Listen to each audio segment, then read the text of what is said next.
When you think about history, are there lots of old guys wearing wigs and stockings? When you think about history, is Napoleon really short? And folks have wooden teeth. Do you know that history can be the most incredible, amazing stories for you and me? Sit back and listen to a story right now. It's honest, it's fun, and it's sure to.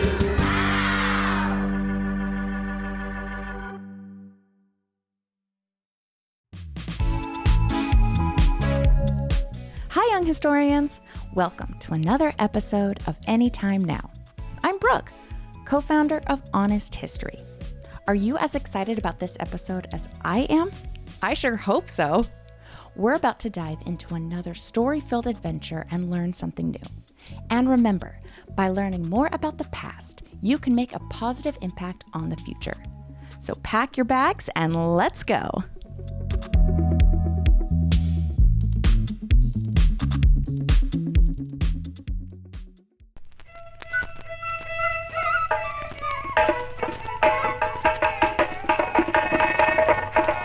Mount Everest, the Earth's highest mountain above the sea. If you were to walk 5 miles straight up into the sky, you still wouldn't reach the top. Over 70 years ago, no known human had ever stepped foot on its summit. People had tried many times, but they never succeeded. It was too cold, too windy, too far, and too dangerous. That is until 1953. That year, 2 men climbed the snow-covered cliffs and reached the top together. One of these men was a beekeeper from New Zealand, Sir Edmund. The other man had grown up right next to Everest and spent more time on its peaks than any other person. His name was Tenzing Norgay. This is the story of Sherpa Tenzing and his fearless climb to the top. Our story begins in 1935 in Darjeeling, India. A young man named Tenzing Norgay stood outside a small building, waiting. He was surrounded by a group of men called Sherpas, who, like him, had grown up in the mountains. A British explorer named Eric Shipton sat at a table in front of them. He was dressed in a wool jacket and shuffling a stack of papers on the desk.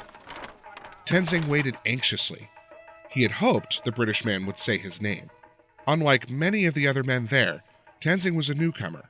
He did not have the experience that these Sherpas had, but was eager to work. He heard his name being called, but none of them were his own. Then, at the last moment, Eric Shipton looked up. "Tenzing Norgay," he said. A smile spread across Tenzing's face. He had been chosen to join the British expedition. He was going to attempt to climb Mount Everest. Born to Tibetan parents, Tenzing Norgay had grown up in the Everest region of Nepal. He had spent part of his childhood in a Sherpa village over 12,000 feet above the sea. The Sherpa people were known for their tough and unbeatable climbing skills. Unlike most people, they didn't struggle to breathe in the thin mountain air. As a child, Tenzing helped his father herd yaks near his home. Standing on the high pastures, he could look up at Everest's jagged rocks and icy cliffs. Sometimes, he would see men attempting to climb this dangerous summit. These men were foreign, with gear and equipment he had never seen before. The older Sherpas who lived near Tenzing often told him stories about these climbers. Many of them turned back before they reached the top, and some of them never returned. To Tenzing and his people, Mount Everest was sacred. In Tibetan Buddhism, it was called Choma Lungma, which means Goddess Mother of the Mountains. Few people in Tenzing's village were interested in climbing the sacred peak. Most people in that region were very poor and, in many ways, struggled to survive. Why would they risk their lives to climb Everest? But soon, there was a reason to make the dangerous journey. European explorers began paying Sherpas to carry equipment and guide them up the mountain. Many of the local people began to see climbing as a job. But Tenzing would watch these men climb the towering mountain and wish that one day he could be like them. At 19 years old, Tenzing left his small village and ran away to Darjeeling, India.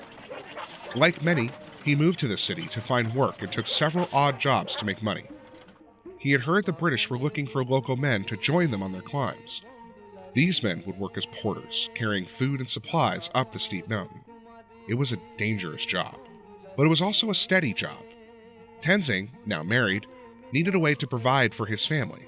He quickly applied to be a porter for the British. The leader of the British expedition was an explorer named Eric Shipton. He was an experienced mountaineer who had been given an important task: to put together a team to climb Mount Everest. Shipton arrived in Darjeeling to pick the Sherpas to join his team. Most of the men he selected were people he knew or climbed with before. But there was one young man Shipton had never met, and he made quite the impression. "From 100 applicants, we chose 15 Sherpas to accompany the expedition from Darjeeling," Shipton said. "Nearly all of them were old friends, but there was one Tibetan lad of 19, a newcomer, chosen largely because of his attractive grin. His name is Tenzing Norgay." Known for his warm smile, Tenzing earned himself a spot on the 1935 expedition. It would be the first time he had ever attempted to climb Mount Everest, but it would not be his last. He would go again in 1936 and 1938. By then, he had caught the climbing bug. Like his fellow British mountaineers, Tenzing longed to reach the top, no matter how risky it seemed.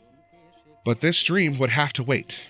In 1939, World War II began.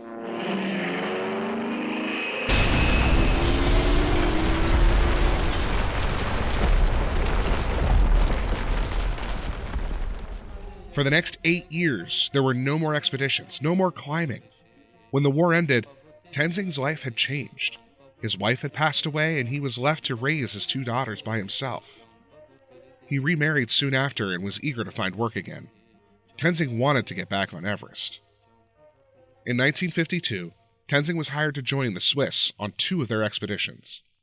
Like the Sherpas, the Swiss were mountain people. They treated Tenzing as a fellow mountaineer, rather than hired help. For the first time, Tenzing was not just a porter, he was a full member of the team. Climbing the steep cliffs with his Swiss friends, Tenzing was able to go higher than any other human had gone before. His Swiss climbing partner, Raymond Lambert, quickly became a dear friend. Together, they battled through the swirling snow and slippery ice to reach an elevation of 8,100 meters. It was the farthest anyone had gone. As they reached that point on Everest, they wondered if they could climb higher. Gusts of freezing wind slammed into their faces as they slowly inched further up. At that height, the 2 men struggled to breathe. There was very little oxygen in the air. Tenzing looked behind at his partner and knew it was too risky to keep going. He tapped Lambert and signaled to turn back. Tenzing was far from the newcomer he had been in 1935. Now an experienced climber, he had seen many men slip to their death. And he had nearly lost his own life several times on this mountain. A skilled Sherpa, he knew when to push forward and when to turn back. And now was the time to turn back.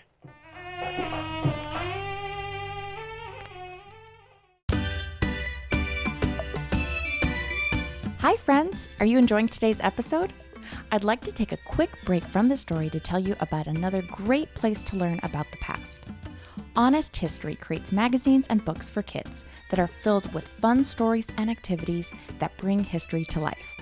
From pirates to spies to great inventions and so much more, you'll learn about interesting people, places, and events from around the world that made history.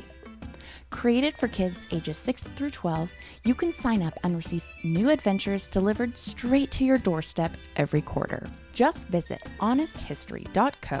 That's honesthistory.co to sign up today.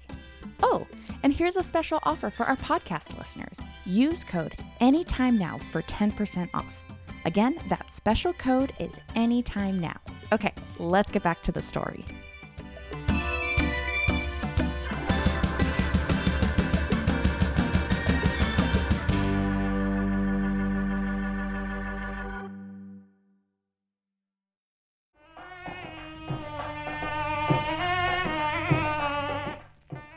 It was frustrating to be so close to the summit but know he couldn't reach it. Luckily, Tenzing would get another chance. In 1953, a team of British climbers arrived in Nepal.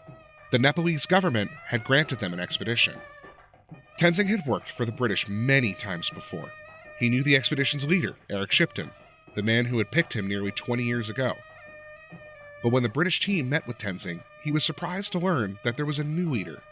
His name was John Hunt. During World War II, Hunt had been an officer of the British Army, and he was going to treat this expedition like a well-organized battle. Under his leadership, they were going to conquer Everest.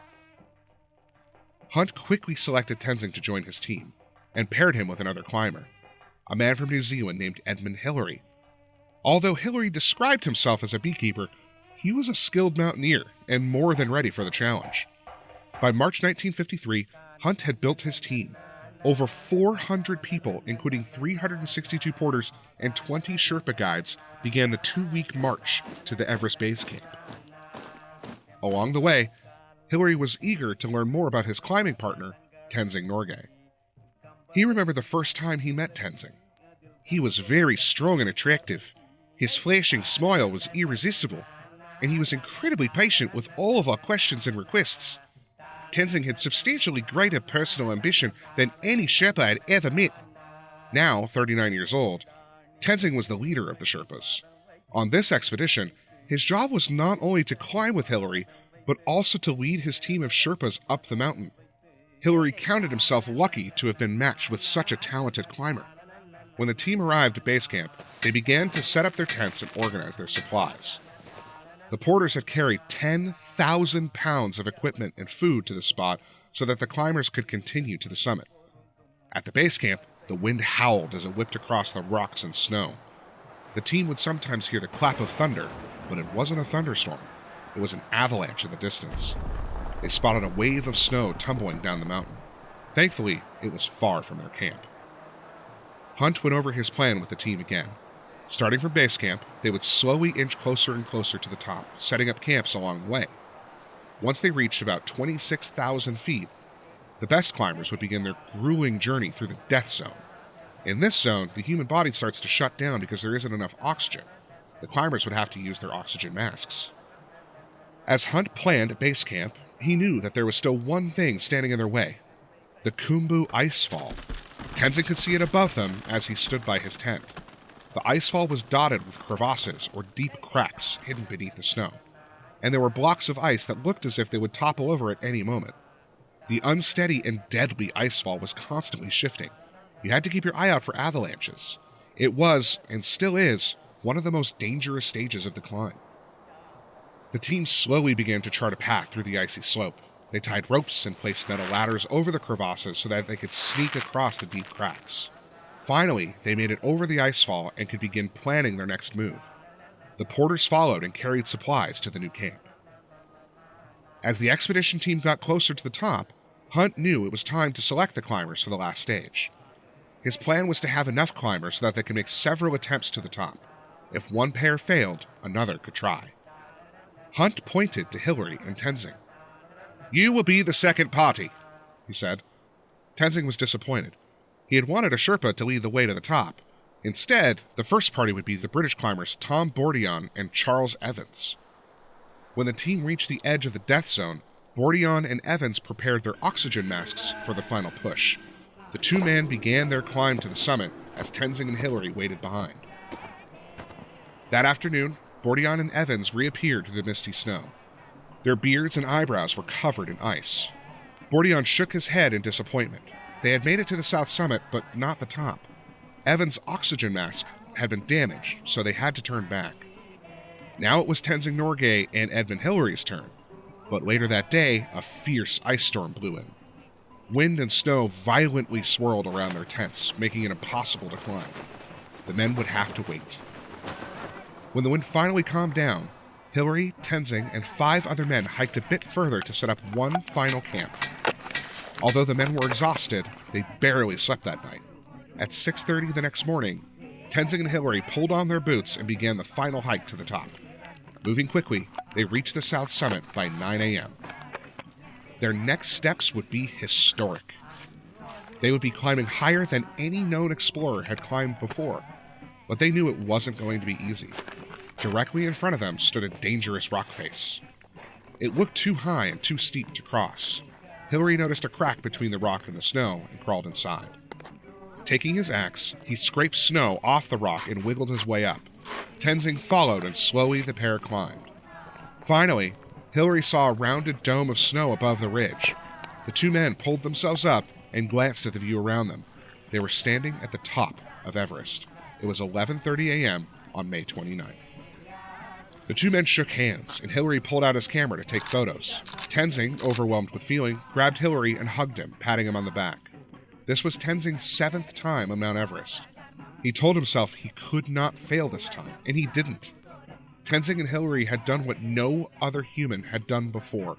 They had climbed over 29,000 feet to the highest point on Earth. Tenzing left sweets on top of Everest, an offering to the sacred mountain. Hillary left a small cross given to him by John Hunt. The two only spent 15 minutes at the summit before they turned to head back home. By the time Tenzing and Hillary made it to Nepal's capital city, news had already spread around the world. British newspapers announced the incredible news. Edmund Hillary and Sherpa Tenzing had climbed Everest. In Nepal and India, the newspapers were eager to know if it was Tenzing who made it to the top first. Secretly, Tenzing and Hillary made a promise to each other. They would never say who stepped on the summit first. They would always say they did it together. To them, it didn't matter who took the first step. They climbed it as a team. At the time, Tenzing and Hillary didn't think anyone would be able to climb the mountain again. But they couldn't have been more wrong. Since 1953, over 6,000 people have made the climb to the top. It is still a very difficult and dangerous journey. Over 330 people have lost their lives while attempting to get to the summit. Although Hillary and Tenzing promised to always say they reached it together, years later, Tenzing revealed their secret. In his autobiography, Tenzing said that Edmund Hillary had taken the first step at the top. By that point, they were both celebrated mountaineers. Who reached the top first still didn't matter to the skilled Sherpa. Tenzing knew he had played a very important role in the expedition. Intelligent and courageous, he had guided the Sherpas and his partner across deep crevasses and icy peaks. He knew Everest better than anyone, and now he could say that he stood on top of it.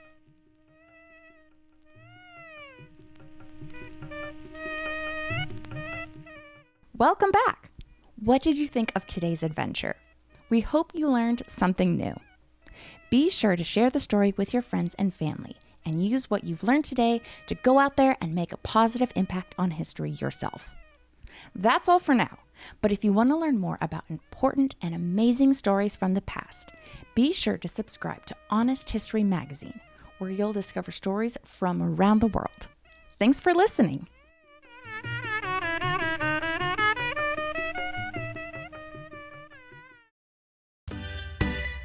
This episode was narrated by Randall Lawrence and written by Heidi Coburn. Production was led by Robot Pirate Media. To learn more about Honest History, visit us at honesthistory.co and follow along for updates on social media.